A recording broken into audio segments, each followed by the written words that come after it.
Hello everyone, स्वागत है आप सभी का लॉ एंड जुडिशरी क्लासेस में। आज हम बात करेंगे साधारण अपवाद यानी कि जनरल एक्सेप्शन के सेक्शन 14 से 44 तक के जितने भी एमसीक्यू आपके एग्जाम में पूछे गए हैं उन सब के बारे में हम लोग बहुत अच्छे से डिटेल में समझेंगे और जानेंगे कि कैसे कैसे क्वेश्चन जो है हमारे एग्जाम में बनते हैं किससे BNS। ठीक है, तो चलिए बिना किसी देरी के अपने क्लास को स्टार्ट करते हैं। लेकिन वीडियो शुरू करने से पहले एक छोटी सी आपके लिए नोटिफिकेशन कि अगर आप मेरे साथ जुड़ करके पढ़ना है तो बिल्कुल पढ़ सकते हैं आप। और जो फीस है वो काफी नॉमिनल है आपके लिए। जैसे कि अगर आपको जीएस की तैयारी करनी है तो जीएस के लिए अगर मंथली फी देखा जाए तो मात्र 500 रुपए है। और अगर आपको रिकॉर्डेड चाहिए किसी भी पर्टिकुलर सब्जेक्ट का लेक्चर सीरीज तो वो भी आपको मात्र 500 रुपए में रिकॉर्डेड आपको बैचेस मिल जाएंगे।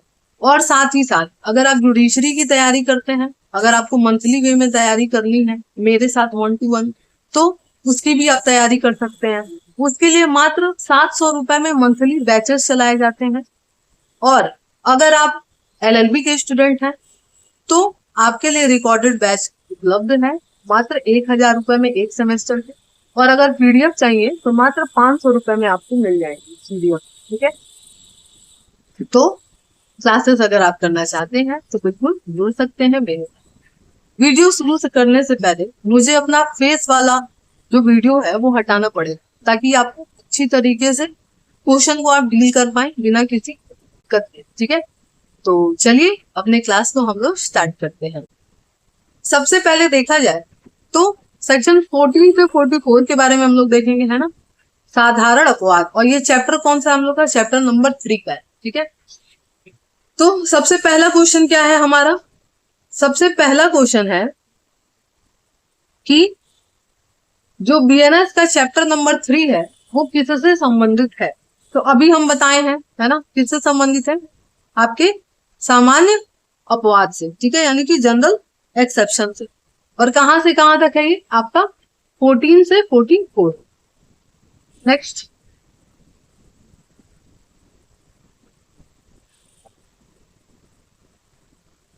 क्या लिखा है कि जो आपका सामान्य अपवाद है वो किस धारा से लेकर के किस धारा तक जो है इसके बारे में उपबंध किया गया है। तो कहां से कहां तक अभी हम लोगों ने देखा, सेक्शन 14 से 44 तक। ठीक है, यानी कि 14 से 44।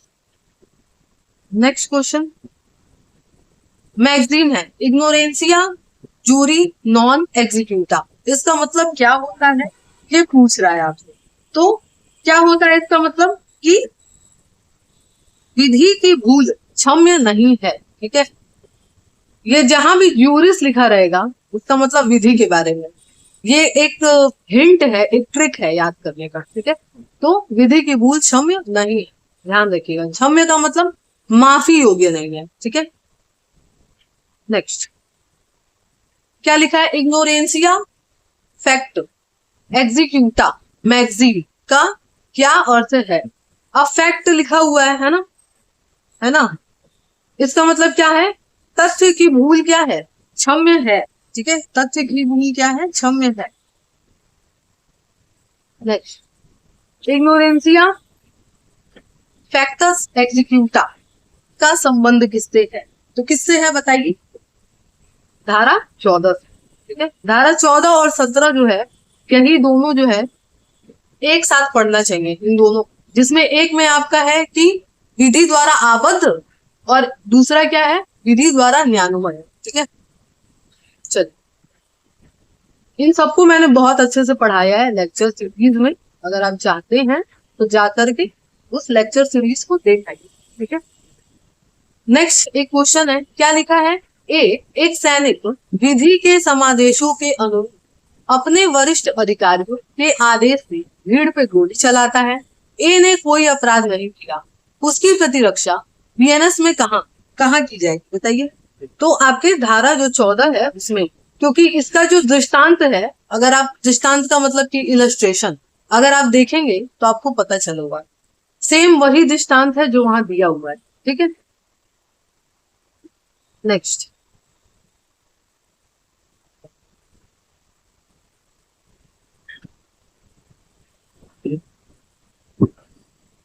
क्वेश्चन है, क्या क्वेश्चन है?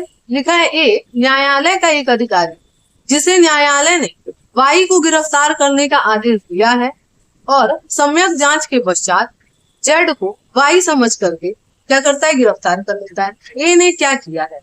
तो ए ने क्या किया है, तथ्य की भूल की है। ठीक है, क्योंकि क्या लिखा है यहाँ पे, सम्यक जांच के पश्चात। ठीक है, इसको आप ध्यान रखिएगा, यानी कि वो अच्छे से जांच समझ कर ही क्या किया है, उसको अरेस्ट किया है, इसलिए उसका भूल क्या है, तथ्य की भूल है। ठीक है, नेक्स्ट क्या लिखा है कि न्यायाधीश का कार्य न्यायालय के निर्णय के अनुसरण में किया जाता है। ठीक है, और इससे संबंधित कौन है आपका, तो आपका 15 और 16 जो सेक्शन है वो इसी से रिलेटेड है।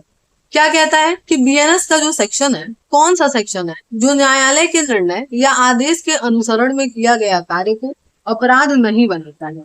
कौन नहीं बनाता है, अभी हम बताएं 15 और 16 है, तो 15 तो यहाँ दिख नहीं रहा है, तो ऑप्शन नंबर ए हो जाएगा, यानी कि सेक्शन 16।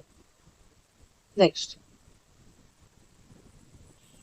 क्वेश्चन है कि एक जल्लाद जो न्यायालय के आदेश के अनुसरण में दोषी को फांसी पे लटका देता है, उसे आपराधिक दायित्व से छूट मिला हुआ है। भाई फांसी पे लटका रहा है तो देखा जाए तो उसका मर्डर ही कर रहा है एक तरीके से, लेकिन फिर भी प्रोटेक्ट किया गया है किस धारा में, 16 में। ठीक है, सेम दृष्टांत वहां पे लिखा हुआ है, आप इसको देख लीजिए।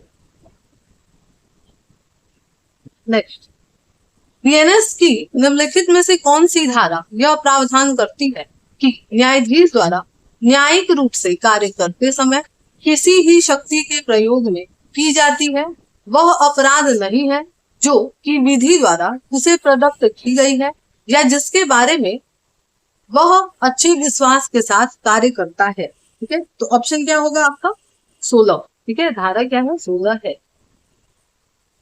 नेक्स्ट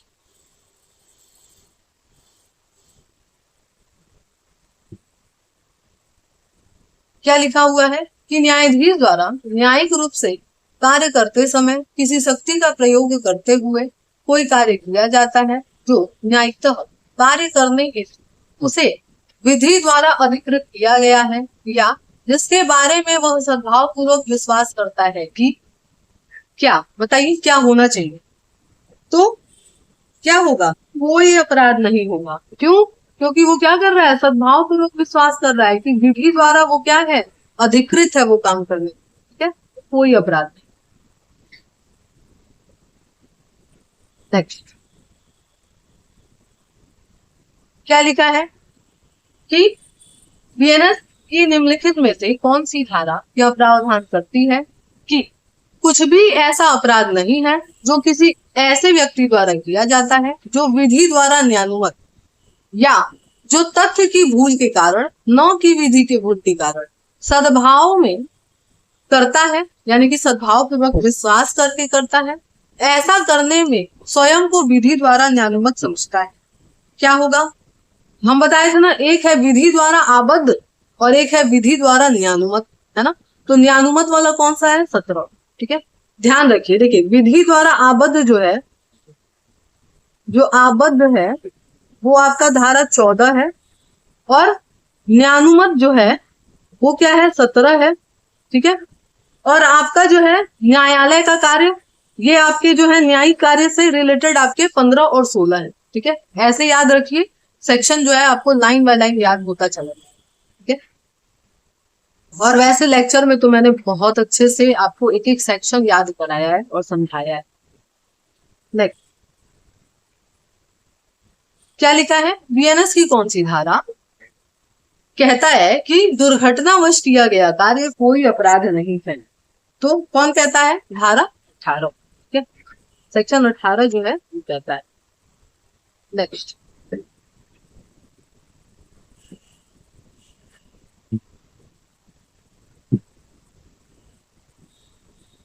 क्या लिखा हुआ है, बीएनएस का जो धारा 18 है उसके तहत निम्नलिखित में से कौन दुर्घटना की प्रतिरक्षा का आवश्यक तत्व नहीं है। ठीक है, तो आपका जो है ऑप्शन नंबर सी हो जाएगा। क्या लिखा है कि कार्य को सम्यक और सतर्कता और सावधानी के साथ करने की आवश्यकता नहीं। क्यों भाई है, ठीक है। ये यही जो है आपका जो ये है यही सही हो जाएगा, ठीक है। क्योंकि भाई आवश्यक तत्व क्या क्या है कि कार्य दुर्घटना दुर्भाग्य से हुआ हो, सही बात है। आपराधिक आशय के बिना किया जाना चाहिए, और दुर्घटना जो है विधिपूर्ण साधन से अगर आप कोई काम कर रहे थे वैध तरीके से यानी लीगल तरीके से कर रहे थे तब तो ठीक है। और साथ ही साथ एक चीज और है कि सम्यक सतर्कता और सावधानी के साथ किया गया हो, ठीक है। और यहाँ जो लिखा है नहीं, यही गलत हो जाता है, ठीक है। यानी मतलब यही आंसर सही है। नेक्स्ट, ए कुल्हाड़ी से काम कर रहा है। कुल्हाड़ी का फल उछल जाता है और पास में खड़े आदमी की मृत्यु कारित कर देता है। ए की ओर से सम्यक सावधानी और सतर्कता बरती गई। वो क्या किया है बताइए। तो उसका कार्य क्षम्य है और उसने कोई अपराध नहीं किया। क्यों? यहाँ साफ साफ लिखा है सतर्कता और सावधानी बरती थी, ठीक है। तो इस वजह से क्या है, इसको छूट मिलेगा। चलिए नेक्स्ट, क्या लिखा है, बी डूब रहा है और बेसुध है। ए उसकी जान बचाने के लिए उसे हुक से पानी के से बाहर खींचता है जिससे वो घायल हो जाता है। ए दोषी है, किसी अपराध का दोषी नहीं। क्यों? एक तो उसका जान बचाया है तो अब उसको दोषी कैसे बना सकते हैं आप, है ना। तो किसी बात का दोषी। नेक्स्ट, क्या कह रहा है, ए कारीगर चेतावनी देते हुए बर्फ फेंकता है और एक राहगीर की मृत्यु हो जाती है। वो किस बात का दोषी? तो दोषी नहीं है क्योंकि ये काम क्या है, दुर्घटनावश है। और वो क्या किया है, चेतावनी देते हुए फेंका था। निम्नलिखित में से कौन सा अभिकथन सही है? क्या लिखा है, न्यायिक कार्य करते हुए न्यायाधीश द्वारा किया गया कार्य कोई अपराध नहीं है। कोई बात अपराध नहीं है जो विधि द्वारा न्यायोचित किसी व्यक्ति द्वारा किया जाए।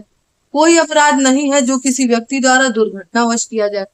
तो सब सही है, ठीक है। उपयुक्त सही।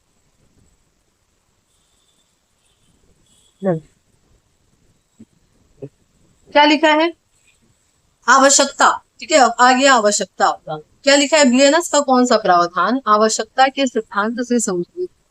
जो कौन है आपका, धारा, ठीक है।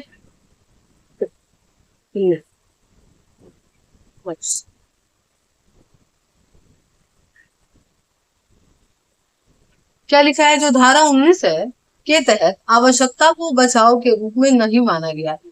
कब नहीं माना गया है बताइए। तो जो दूसरा ऑप्शन है वो नहीं माना गया है, जिसमें लिखा है आपका कि किसी निर्दोष व्यक्ति के बदले अभियुक्त की क्षति के निवारण हेतु ये चीजें नहीं होती, ठीक है। किसी निर्दोष व्यक्ति को क्षति नहीं पहुंचा देंगे आप, ठीक है। क्लियर है।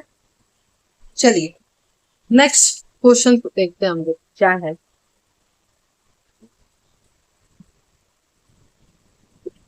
क्या लिखा है, जब कार्य किया जा चुका हो तो बचाव के रूप में आवश्यकता की दावा नहीं किया जाता। कब? तो जो आपका ऑप्शन नंबर सी है वो हो जाएगा। जो क्या लिखा है कि क्षति पहुंचाने के अंतर्निहित जोखिम के साथ, ठीक है। नेक्स्ट, आर वर्सेस डंडले स्टीफन का मामला किसके बचाव से संबंधित है? तो आपके आवश्यकता के, ठीक है। और ये बहुत ही इंटरेस्टिंग केस है, ठीक है, और खतरनाक भी। और हम पढ़ाए हैं, जब पढ़ा रहे थे तो हम बताएंगे इस चीज, तो उसमें देख लीजिएगा जाकर के। अगर आपने नहीं देखा है पूरी प्लेलिस्ट बनी हुई है इसकी, ठीक है। नेक्स्ट,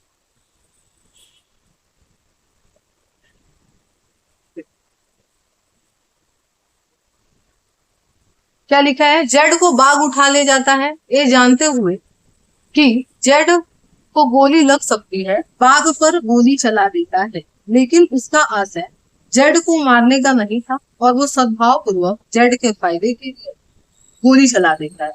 यहाँ पे जेड को क्या हो जाता है, घाव कारित होता है, मतलब गोली लग जाती है उसको और देखा जाए तो वो मर जाता है, ठीक है। तो अब यहाँ पे होगा क्या, तो यहाँ पे जो है एक वही अपराध नहीं किया है। क्यों नहीं किया है? क्योंकि वो उसको बचाने के लिए कर रहा था। ठीक है, अब भाई वैसे भी बाघ खा जाता और ये इनका अंतिम प्रयास था कि कैसे भी बचा ले, तो बचाने के चक्कर में उसी को मार दिए, फिर भी किसी बात के दोषी नहीं है। क्योंकि हम बताए थे कि अपराध की आवश्यक तत्व में दुराशय था, है ना, कि कार्य अपराधी नहीं होता जब तक कि मन अपराधी, है ना, एक्टस नॉन फेसिड रियल नेसी मेंसिट रियल, हम लोग पढ़े थे, है ना, उसी से रिलेटेड है।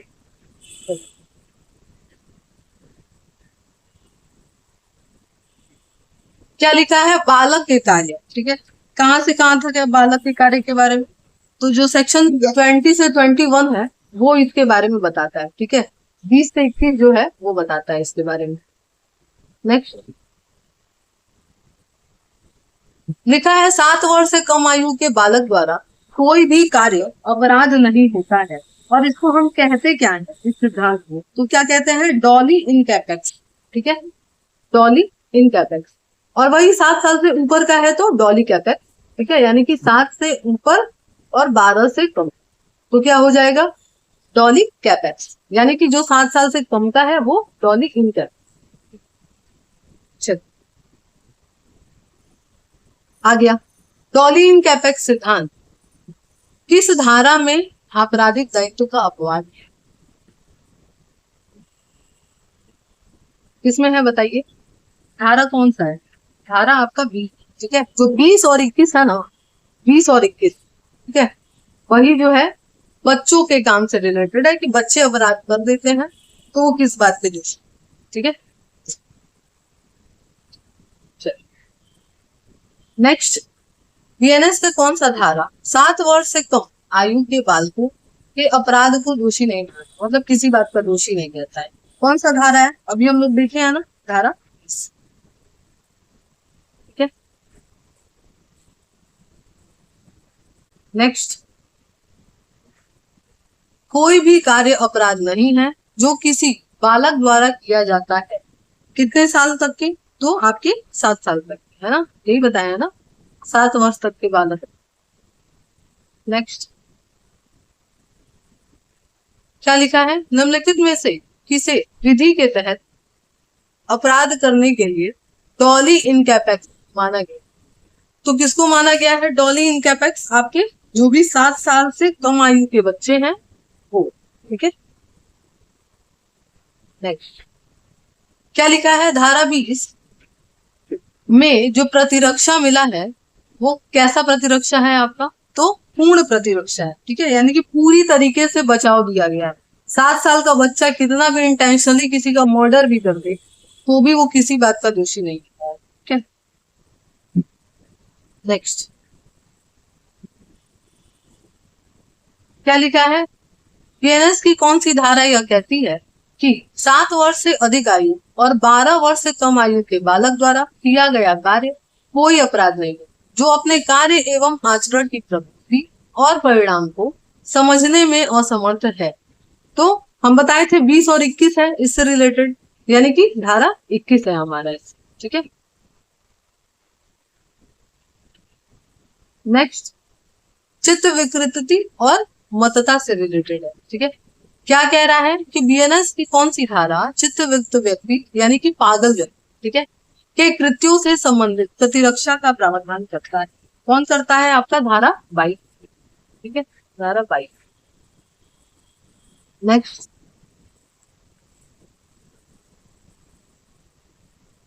क्या लिखा है कि बीएनएस की कौन सी धारा, सॉरी माफ कीजिएगा, बीएनएस की धारा 22 के तहत किस अभिव्यक्ति का प्रयोग किया गया है? धारा 22 में क्या है? चित्त विकृति, अभी हम बताया ना, चित्त विकृति। नेक्स्ट क्या लिखा है कि कोई भी कार्य अपराध नहीं है जो उस व्यक्ति द्वारा किया जाता है जो उसे करते समय चित्त विकृति में था। ठीक है, क्योंकि क्या क्या हो सकता है? वह कार्य की प्रकृति को जानने में असमर्थ था, है ना, क्योंकि उसको पता ही नहीं था कि वो कर क्या रहा है। क्योंकि पागल को अगर वो आपको जो है ईटा उठा करके दौड़ाना शुरू कर दे तो क्या आप भी उसको ईटा उठा के दौड़ाएंगे? जाहिर सी बात है आप भागेंगे, क्योंकि आपको पता है कि वो ना समझ है, उसको पता ही नहीं है। लेकिन अगर सामान्य पर्सन आपके साथ ऐसा करे तो तब तो आप भी आ जाएंगे हाथापाई पे, है ना। तो सिंपल सी चीज है भाई, वो अपने कार्य को जानने में असमर्थ है, इसलिए वो किसी बात नहीं पूछेगी। ठीक है, नेक्स्ट क्या कह रहा है, पागलपन है क्या, तो क्या है, तो किए गए कार्य की प्रकृति को जानने में असमर्थता है। ठीक है, कि आप किसी काम को समझ नहीं रहे हैं कि आप कर क्या रहे हैं, यही क्या है, पागलपन। लोग कहते हैं ना पागल हो गए हो क्या, तुम्हें समझ में नहीं आ रहा है क्या कर रहे हो, है ना, तो वही है। नेक्स्ट क्या लिखा है, निम्नलिखित में से किसमें वाइल्ड बीस्ट टेस्ट का प्रतिपादन किया गया था, किसमें किया गया था, आर वर्सेस आर्नोल्ड के केस में। ठीक है, आर वर्सेस आर्नोल्ड। नेक्स्ट क्या लिखा है, नॉन कंपोनेंट का अर्थ क्या होता है, क्या होता है बताइए, इसका अर्थ है स्वस्थ मस्तिष्क का नहीं, यानी कि कोई व्यक्ति जो है वो क्या है, स्वस्थ मस्तिष्क का नहीं। ठीक है, नेक्स्ट निम्नलिखित में से किस प्रकार का पागलपन आपराधिक दायित्व से छूट का आधार है, कैसा पागलपन बताइए, विधिक पागलपन, है ना, विधिक पागलपन होना चाहिए। कई सारे हैं लेकिन इसमें याद रखिएगा कि विधिक ही पागलपन, मतलब विधि की दृष्टि में उसको पागल समझा जाए तभी छूट मिलेगा, नहीं तो नहीं मिलेगा ना।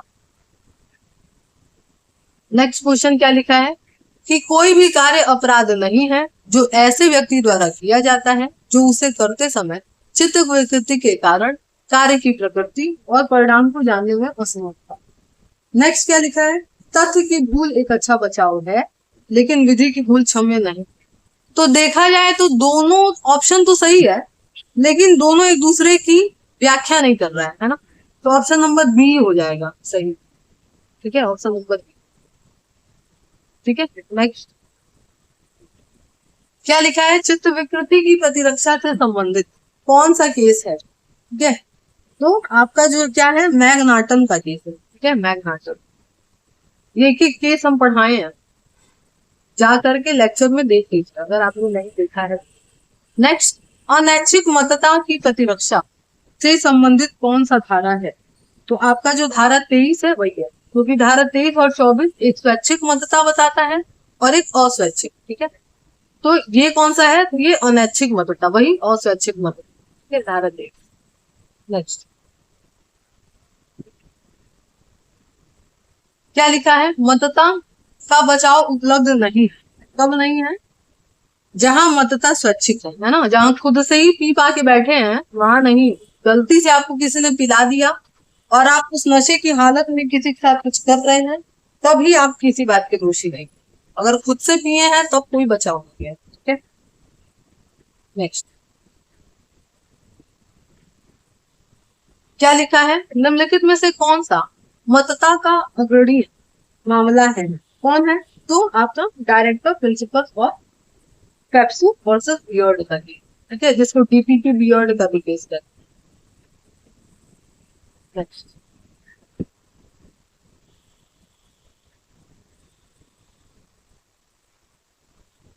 क्या लिखा है, निम्नलिखित पे विचार कीजिए। ठीक है, क्या कह रहा है कि अभियुक्त मतता के कारण जो उसे उसकी जानकारी के बिना या उसकी इच्छा के विरुद्ध दिया गया है कृत्य करते समय जानने में असमर्थ है।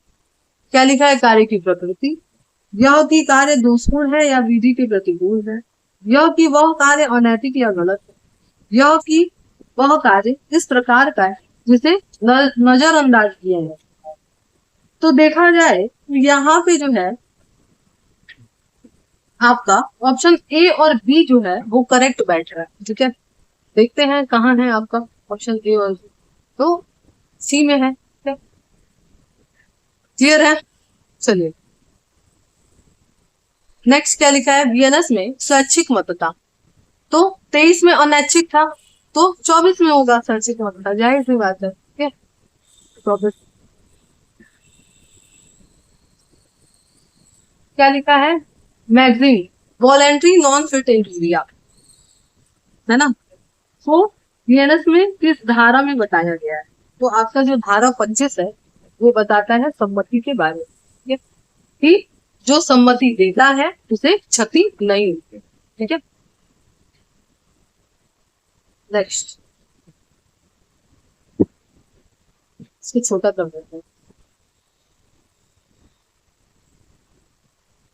दिख रहा है क्या लिखा है? एक सर्जन एक 14 वर्षीय भिखारी वाई की सहमति से वाई के दाहिने हाथ की तर्जनी को काट देता है, सद्भाव पूर्वक विश्वास करते हुए कि उसको ज्यादा क्या मिलेगा? भीख मिलेगा। ठीक है तो यहाँ पे जो है ये कोई सद्भाव पूर्वक कार्य नहीं है कि आप ज्यादा भीख मंगवाने के लिए उसका हाथ काट दीजिए। तो यहाँ पे जो है कोई छूट मिलने वाला नहीं है आपराधिक दायित्व से। क्या है? क्योंकि ये कोई सद्भाव पूर्वक काम नहीं था। किसी का हाथ काटना कहाँ से सद्भाव पूर्वक काम हो गया भाई? जब तक जरूरत ना हो। और भीख मांगने के लिए हाथ काटना कहाँ से सही है? ठीक है, तो ये ऑप्शन इसका लाभ नहीं मिलेगा यहाँ। ठीक है, नेक्स्ट क्या लिखा है? ए जेड और आमोददार्थ आपस में पट्टेबाजी को सहमत होते हैं। इस सहमति में किसी हानि की जो ऐसे पट्टे के खेल में नियम के विरुद्ध न होते हुए हो उठाने की प्रत्येक की सहमति विवक्षित है। और यदि ए यथा नियम पट्टेबाजी करते हुए जेड को अपहानि यानी उपहति कर देता है और परिणाम स्वरूप जेड की मृत्यु हो जाती है, तो ए का दायित्व क्या होगा? तो यहाँ पे जो है ए जो है वो किसी बात का दोषी नहीं है। ठीक है, क्यों? क्योंकि पहले ही क्या हुआ है, जैसे मान लीजिए कि कुश्ती का खेल हो रहा है। ठीक है, और भाई जाहिर सी बात है पटकेंगे जमीन पे, और जब पटके और उसमें से कोई एक जो है ऐसा पटका गया कि वो मर गया, तो मर गया तो इस कंडीशन में उस पहलवान को थोड़ी सजा दे दो, है ना? जैसे वो छोड़ दीजिए आप, क्रिकेट चल रहा है और बहुत सारे बैट्समैन मरे भी हैं इस वजह से कि पता चला कि बॉल लग गई सिर पे और मर गए, तो क्या अब उस बॉलर को दोषी ठहराया जाए या जेल भेजा जाए, फांसी पे लटकाया जाए? नहीं। ठीक है, यहाँ किसी बात की दोषी नहीं। चलिए नेक्स्ट क्वेश्चन, बीएनएस की कौन सी धारा बालक या चित्त वाले व्यक्ति के फायदे के लिए संरक्षक की सहमति से सद्भाव पूर्वक किए गए कार्य को संरक्षित किया गया है? कहाँ? धारा 27। ठीक है, नेक्स्ट क्या लिखा है कि कौन सी धारा उन शर्तों से संबंधित है जब सम्मति को स्वतंत्र सहमति नहीं कहा गया? ठीक है, तो कब नहीं कहा गया है सहमति को स्वतंत्र सहमति? आपकी धारा 28। ठीक है, धारा 28। नेक्स्ट, धारा 28 के संदर्भ में बालक की सहमति का अर्थ है। क्या अर्थ है बालक की सहमति का? जो 12 वर्ष से कम में जो है बालक ने दी गई है सहमति। ठीक है, 12 वर्ष से कम उम्र के धारा। नेक्स्ट क्या लिखा है कि बीएनएस की किस धारा में सद्भाव पूर्वक शब्द का प्रयोग नहीं किया गया है? ठीक है, किसमें जो है ये शब्द यूज नहीं किया गया है? तो किसमें नहीं यूज किया गया है? धारा 28। ठीक है, धारा 28 में यूज नहीं किया गया है। नेक्स्ट क्या लिखा है? बीएनएस के तहत सम्मति की प्रतिरक्षा निम्नलिखित मामलों में उपलब्ध नहीं। कहा नहीं है? जब मृत्यु कारित करने की सहमति हो और गंभीर उपहति कार्य, यानी कि ऑप्शन नंबर 3 हमारा क्या हो जाएगा? सही हो जाएगा। ठीक है, नेक्स्ट क्वेश्चन है, बीएनएस की धारा 28 के तहत 1 वर्ष से कम आयु के बालक के द्वारा दी गई सहमति को सहमति नहीं माना जाता। कितने वर्ष तक के जो है आपके बालक को? यानी कि 12 वर्ष। ठीक है, कितना? 1 वर्ष से कम आयु के बालक द्वारा दी गई सहमति को सहमति नहीं माना जाएगा। किसमें? आपके 12 वर्ष। ठीक है, ऑप्शन नंबर जो हमारा सी है वो सही हो जाता है। नेक्स्ट क्या लिखा है? निम्नलिखित में से किस मामले में स्वतंत्र सम्मति है? कब है? तो ऑप्शन नंबर डी हो जाएगा। क्या लिखा है? 12 वर्ष से अधिक लेकिन 14 वर्ष से कम आयु के बालक द्वारा दी गई संपत्ति। ठीक है, option number D. Next, BNS की कौन सी धारा सम्मति के बिना व्यक्ति के फायदे के लिए सद्भाव पूर्वक किए गए कार्यों की प्रतिरक्षा का प्रावधान करता है? कौन सी धारा करता है? आपका धारा 30। ठीक है, यानी ऑप्शन नंबर सी। नेक्स्ट, धारा 30 का उद्देश्य क्या है? तो मेडिकल प्रैक्टिशनर को सुरक्षा देना है। ठीक है, बाकी किसी को नहीं। हर जगह ऑप्शन डी मत लगाइएगा, मेडिकल प्रैक्टिशनर को सुरक्षा देना है। ठीक है, धारा 30।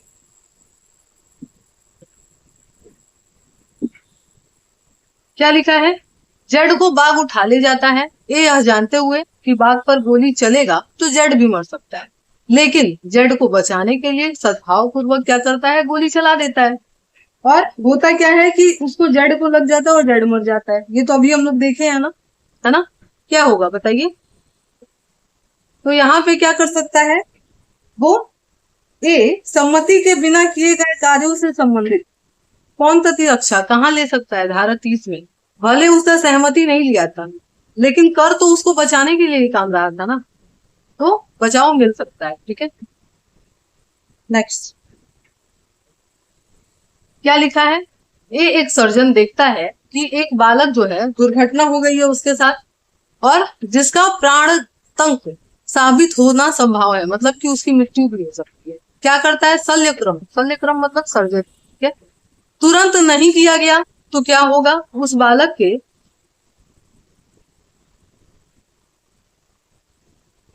संरक्षक की सहमति, मतलब यानी कि जब तक संरक्षक का सहमति लेगा तब तक पता चला कि उसकी मृत्यु हो जाए, तो क्या करता है कि भाई सहमति नहीं लेता है और सद्भाव से उसके फायदे के लिए कर देता है सर्जरी, लेकिन फिर भी बालक मर जाता है। तो यहाँ पे क्या होगा? उस सर्जन के साथ वो किसी बात का दोषी नहीं। ठीक है, किसी बात का। क्यों? क्योंकि सद्भाव से उनकी जान बचाने के लिए किया था। ऐसे भी मर जाते, छोड़ दिया जाता। तो इससे बेटर क्या है कि इसको बचाने का प्रयास किया जाए। ठीक है, नेक्स्ट, क्या लिखा है? जेड अपने घोड़े से गिर गया और मूर्छित हो गया। ये एक सर्जन पाता है कि जेड के कपाल, कपाल मतलब सिर पे क्या करना है? शल्य क्रिया आवश्यक है, मतलब सर्जरी जरूरी। ये जेड की मृत्यु का आशय न रखते हुए सद्भाव से क्या करता है? उसके सहमति के बिना शल्य क्रम कर लेता है। यहाँ क्या होगा बताइए? यहाँ जो है वो कोई अपराध नहीं किया है और उसको जो है माफी मिलेगी। ठीक है, नेक्स्ट, क्या लिखा है? बीएनएस की कौन सी धारा सद्भावना पूर्वक दी गई संसूचना को क्या करता है? संरक्षित करता है, यानी कि प्रोटेक्ट करता है।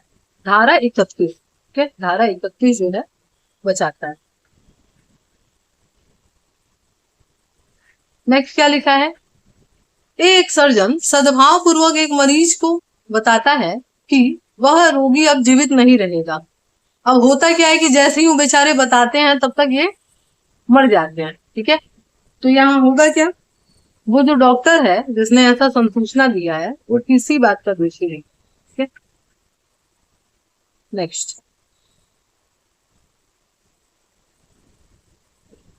क्या लिखा है कि धमकियों द्वारा विवश होकर किए गए कार्य के बारे में बीएनएस की कौन सी धारा ऐसे कृत्यों के मामले में बचाव से संबंधित है जिसके लिए कोई व्यक्ति धमकियों द्वारा विवश किया गया? कौन सी धारा है? आपका धारा 32। ठीक है, 32।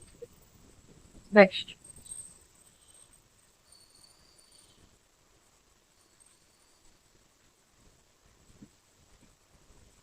क्या लिखा है कि भाई बीएनएस की जो धारा 32 है निम्नलिखित मामलों में प्रयोज्य नहीं होता। मतलब किस मामले में जो है नहीं माना जाएगा?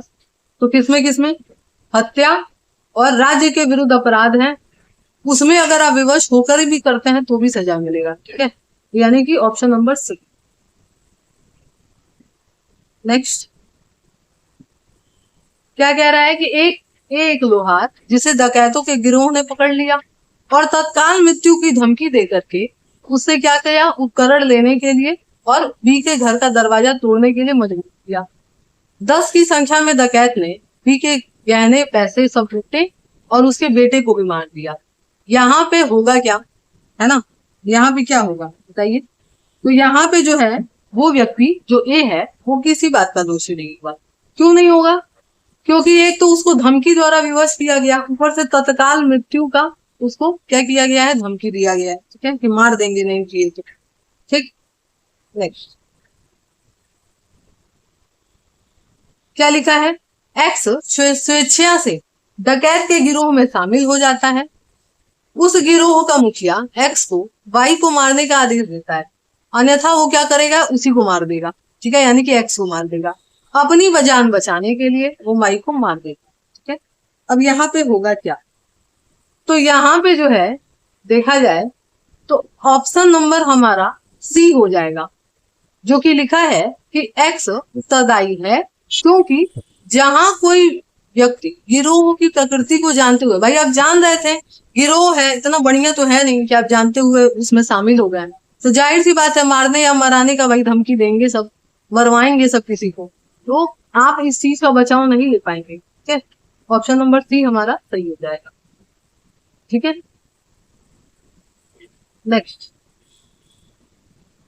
क्या लिखा है, तुच्छ कृत्य, ठीक है, तुच्छ अपहानि पहुंचाने वाले कार्य क्या है, इसका आंसर क्या हो जाना चाहिए, तो ऑप्शन नंबर सी।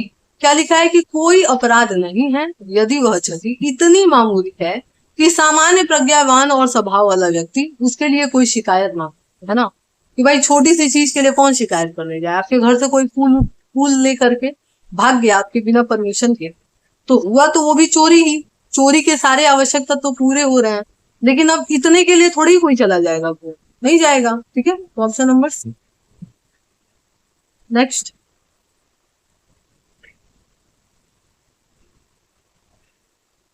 क्या लिखा है, मैगजीन है डी मिनिमस नॉन एग्जीक्यूट लेक्स, इसका मतलब क्या होता है और ये किससे रिलेटेड है, तो आपके सेक्शन 35 से, ठीक है, 35। नेक्स्ट है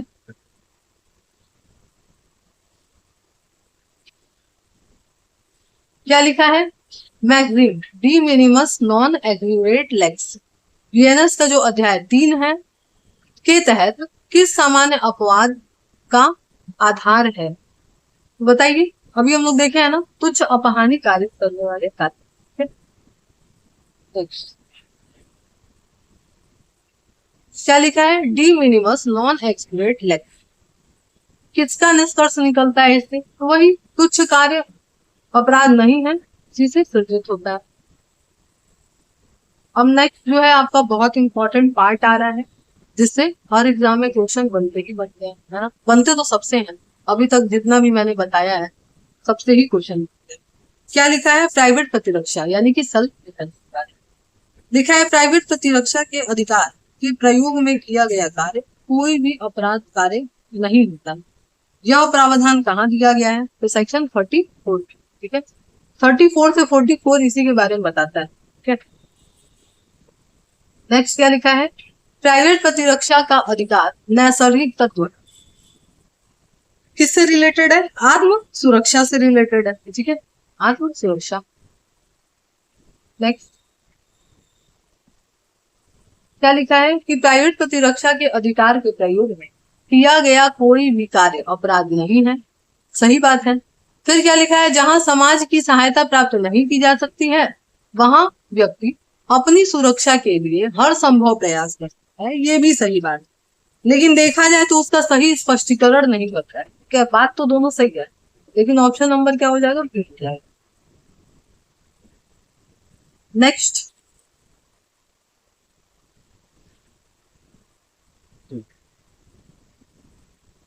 क्या लिखा है, बीएनएस का धारा जो 34 है के अनुसार निम्नलिखित के प्रयोग में किया गया कोई भी कार्य अपराध नहीं, किसमें, वो प्राइवेट प्रतिरक्षा का अधिकार का प्रयोग करते हैं।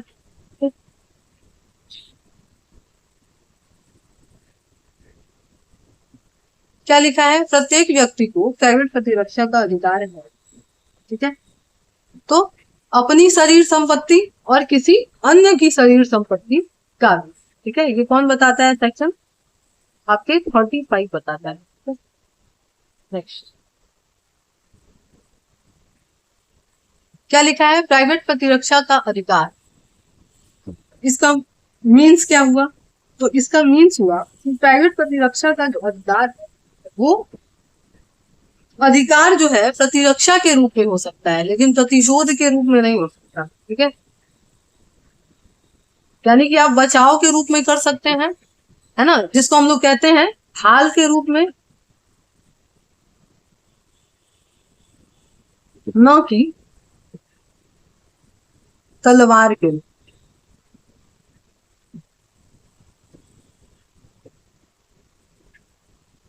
ठीक है, ढाल के रूप में करेंगे, न कि तलवार के रूप में। मतलब अपने बचाव के लिए कर सकते हैं, किसी के ऊपर आक्रमण करने के लिए नहीं कर सकते। ठीक है, नेक्स्ट क्या लिखा है कि प्राइवेट प्रतिरक्षा का अधिकार व्यक्तियों के लिंग और आयु की परवाह किए बिना सभी के विरुद्ध था। ठीक है, सिवाय सिवाय किसके, आक्रमण, आक्रामण। ठीक है, आक्रामण नहीं, यानी कि आप क्या कर सकते हैं भाई, इसके अगेंस्ट जो है, सिवाय, है ना, इसको छोड़ करके। ठीक है, चलिए, इसका मीन्स क्या है, इसका मीन्स ये है कि आप खुद ही आक्रमणकारी ना हो। ठीक है, नेक्स्ट क्या कह रहा है, जो आपका सेक्शन 35 है कि स्पष्ट रूप में कहा गया है कि प्राइवेट प्रतिरक्षा का अधिकार इनमें से किसके प्रतिबंधों के अधीन रहेगा, है ना, किसमें जो है रोक लगाया गया, जो 37 है उसके प्रतिबंधों के अधीन रहेगा। Next.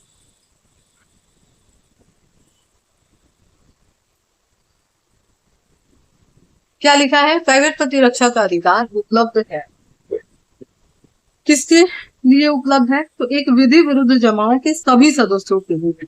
ठीक है, फ्री फाइट में नहीं होता है, ये हम आगे पढ़ाए भी हैं। ठीक है, और इन सब में नहीं होता है, इन सब में नहीं है। ठीक है, बस ऑप्शन नंबर ए सही हो जाएगा। नेक्स्ट क्या लिखा है कि प्रत्येक व्यक्ति जो धारा 37 के अधीन निम्नलिखित में से किसी भी कृत्य के विरुद्ध संपत्ति की प्राइवेट प्रतिरक्षा का अधिकार है, कब है, तो आपके जो है ऑप्शन नंबर ए और बी दोनों हो जाएगा, क्योंकि लिखा हुआ है ना यहाँ पे, चोरी, लूट, रिश्ती और अत्याचार। सही बात है, और चोरी, लूट, रिश्ती और अत्याचार करने के प्रयत्न, तो दोनों पे अप्लाई होता है। ठीक है, यानी कि ऑप्शन नंबर डी आपका सही होता है। ठीक है,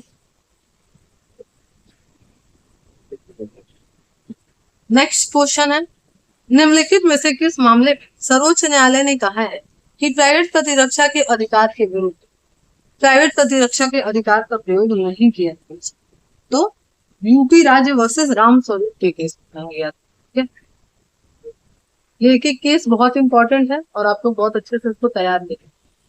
नेक्स्ट क्वेश्चन है कि विकृत व्यक्तियों के कृत्यों के विरुद्ध प्राइवेट प्रतिरक्षा के अधिकार का प्रयोग किस धारा के अंतर्गत किया जा सकता है, तो कब, धारा 36। और केवल इसमें विकृत व्यक्ति नहीं है, मत व्यक्ति है, बालक है ना, बहुत सारे लोग। नेक्स्ट क्या लिखा है कि कौन सी धारा उन कृत्यों का प्रावधान करती है जिनके विरुद्ध प्राइवेट प्रतिरक्षा के अधिकार का प्रयोग नहीं किया जाएगा, तो कौन बताता है, धारा 37, है ना, वही तो निर्बंधन बताता है कि इसके निर्बंधन के अधीन रहते हैं, मतलब कि इसने कुछ चीजें मना की। ठीक है, इसके अधीन रहते हैं, काम करता है। नेक्स्ट क्वेश्चन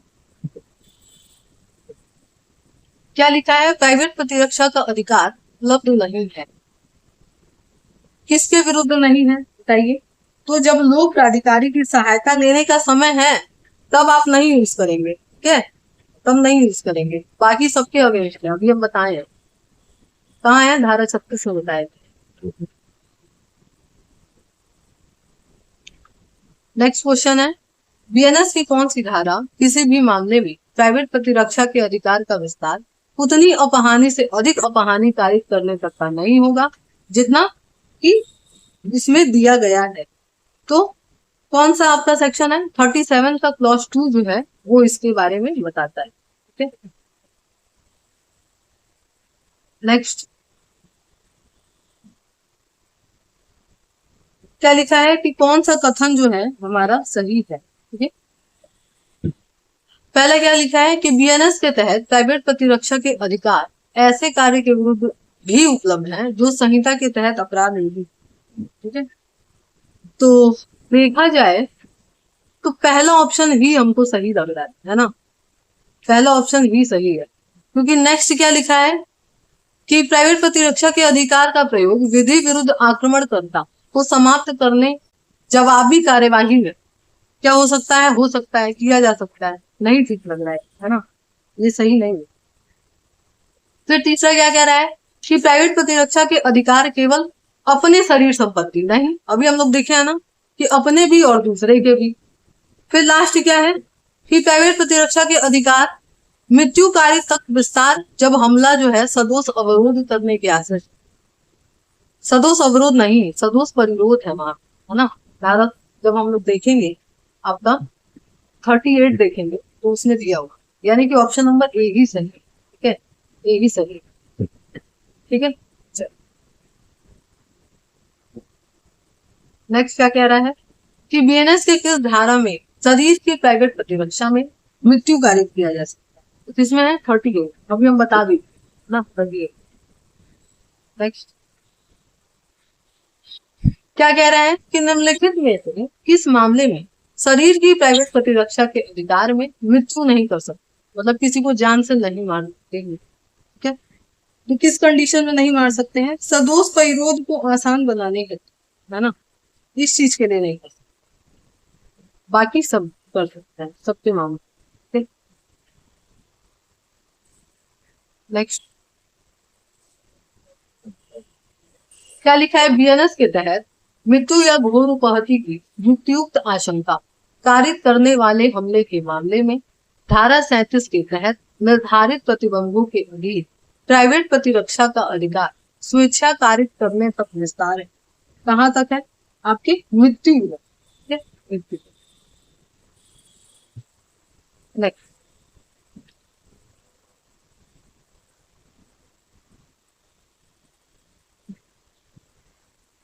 क्या लिखा है कि शरीर की प्राइवेट प्रतिरक्षा का अधिकार स्वेच्छा से हमलावर की मृत्यु या कोई अन्य अपहानी कार्य तक विस्तारित नहीं होता यदि अपराध को जो अधिकार के प्रयोग का अवसर देता है वह आगे बताए गए किसी भी विवरण का हो।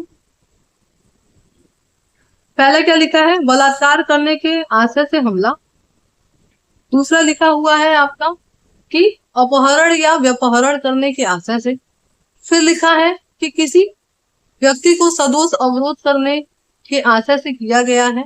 हमला ऐसी परिस्थिति में हो कि मुक्ति के लिए लोक अधिकारी का सहायता लेना उचित नहीं होगा। चौथा लिख रहा है कि प्रकोपन में घोर उपहति कारित करने का हमला। ठीक है, तो यहाँ पे जो है आपका ऑप्शन नंबर डी जो है वो सही हो जाएगा। ठीक है, नेक्स्ट क्या लिखा है, बीएनएस के किस धारा में संपत्ति की प्राइवेट प्रतिरक्षा में मृत्यु का प्रावधान दिया गया है, तो धारा 41। ठीक है, 41। नेक्स्ट संपत्ति की प्राइवेट प्रतिरक्षा का अधिकार मृत्यु कारित करने तक कब हो सकता है, तो देखा जाए तो सभी लग रहा है, जैसे कि लूट है तो लूट तो है ही। फिर आपका जो है सूर्यास्त के पश्चात और सूर्योदय के पूर्व गृह भेदन करें, जिसको हम लोग रात्रों गृह भेदन कहते हैं। फिर क्या लिखा है, मानव आवास के लिए अगर कोई चीजें प्रयोग में लाई जा रही हैं, उसमें आग वगैरह लगाना, दृष्टि करना, तो ये सब यानी कि उपयुक्त सब मिल जाए। नेक्स्ट शरीर की प्राइवेट प्रतिरक्षा का अधिकार मृत्यु कारित करने तक विस्तार है यदि क्या हो, तो सभी सही है। ठीक है, मृत्यु भी, घोर उपहति भी, बलात्संग भी, सब। सब। नेक्स्ट क्या लिखा है कि बीएनएस के तहत शरीर की प्राइवेट प्रतिरक्षा में मृत्यु कारित करने तक कब विस्तार है, तो कब है, सभी में। ठीक है, सभी। नेक्स्ट क्या लिखा है, गलत कथन चुनना है। ठीक है, कौन सा गलत कथन है।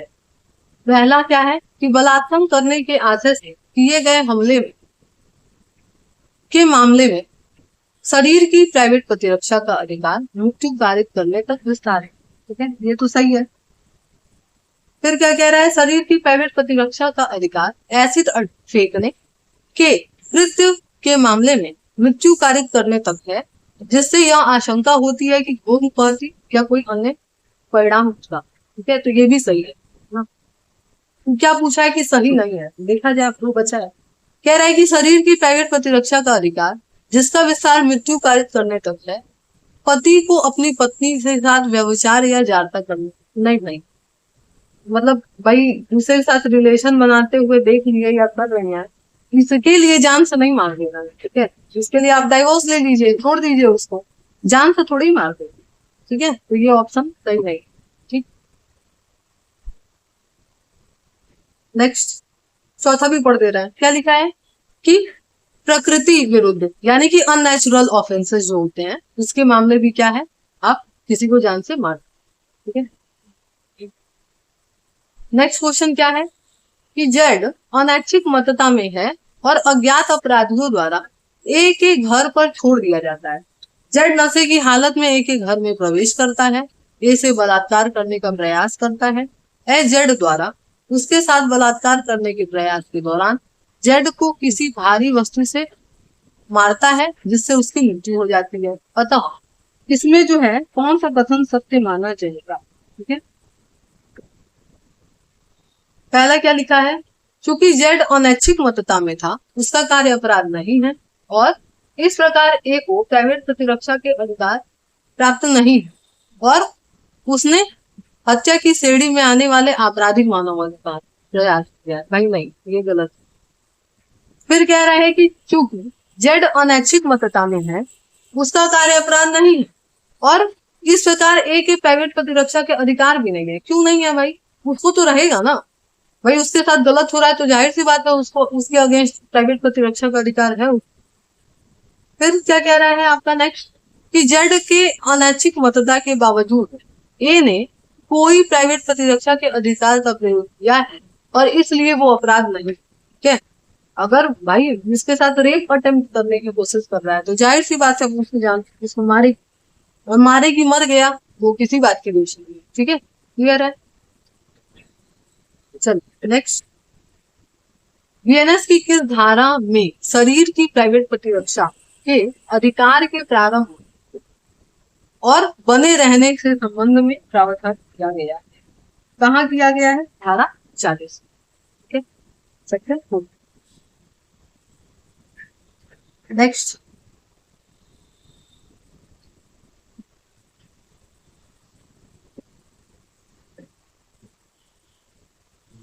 क्या लिखा है, शरीर की प्राइवेट प्रतिरक्षा के अधिकार।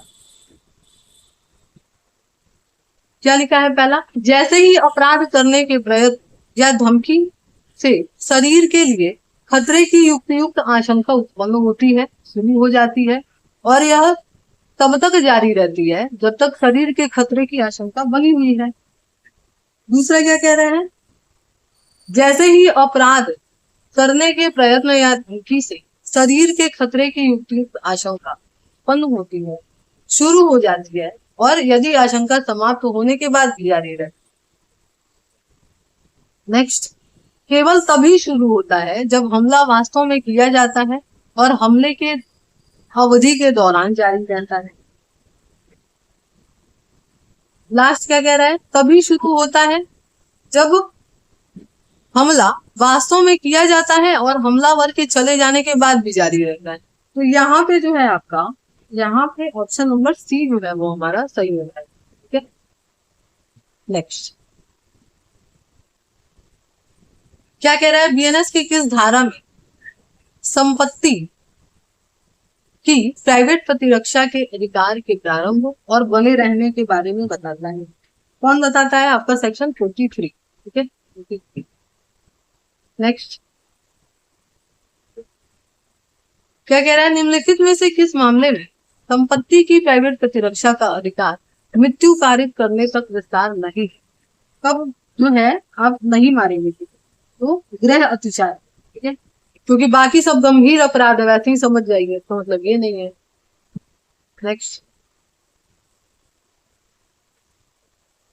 क्या कह रहा है, दो पक्षों के बीच स्वतंत्र लड़ाई, ठीक है, में क्या लिखा है, प्राइवेट प्रतिरक्षा का अधिकार दोनों पक्षों को है। प्राइवेट प्रतिरक्षा के अधिकार व्यक्तियों को व्यक्ति के विरुद्ध उपलब्ध है। किसी भी पक्ष को प्राइवेट प्रतिरक्षा का अधिकार उपलब्ध नहीं है, केवल एक पक्ष, तो किसी पक्ष को नहीं, ठीक है, फ्री फाइट में किसी को नहीं। ऑप्शन नंबर सी हमारा सही हो जाएगा। नेक्स्ट, ये थोड़ा आपको दिक्कत हो रहा होगा आप लोगों को देखने में, क्या फिर भी हम पढ़ दे रहे हैं। क्या लिखा है, वाई एक्स की जेब काटता है। अगले दिन एक्स अपने कार्यालय के पास पान खरीद रहा था और वो क्या करता है, उसको देखता है पर्स से पैसे निकालते हुए, उसको पकड़ लेता है और पर्स लेने की कोशिश करता है। वाई विरोध करता है, एक्स वाई की वहां पे इतनी जोर से मरोड़ता है कि वो टूट जाता है। उसने कौन सा अपराध किया है, यही पूछ रहा है आपसे, ठीक है।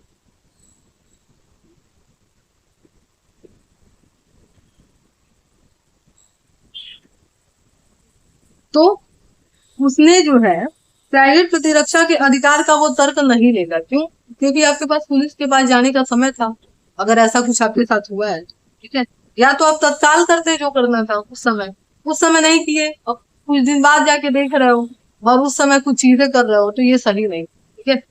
तो ऑप्शन नंबर बी हो जाएगा। क्यों, क्योंकि प्राइवेट प्रतिरक्षा के अधिकार का तर्क क्यों नहीं लेगा, क्योंकि उसके पास लोक अधिकारी के पास जाने का समय था, है ना, अवसर था अच्छा खासा, ठीक है।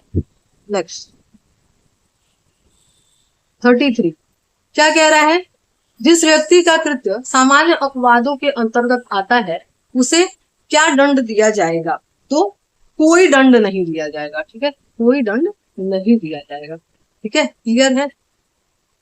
तो यहाँ पे जो है हमारा ये टॉपिक खत्म होता है, जो आपका 14 से 44 का था पूरा, ठीक है। तो चलिए, उम्मीद है कि आज का आपको एमसीक्यू वाला ये क्लास पसंद आया होगा। अगर पसंद आया है तो वीडियो को लाइक जरूर करिएगा। चैनल को सब्सक्राइब नहीं किया है तो सब्सक्राइब कर लीजिए, बेल आइकन को प्रेस कर लीजिए और ये वीडियो ज्यादा से ज्यादा लोगों को शेयर करिए जिसको भी की जरूरत है, ठीक है। और नेक्स्ट आपके जो है टॉपिक्स हम लोग क्या देखेंगे, दुष्प्रेरक, आपराधिक षड्यंत्र और प्रेरक, और आगे के और भी प्रावधान हम लोग देखेंगे, ठीक है। तो चलिए मिलेंगे नेक्स्ट क्लास।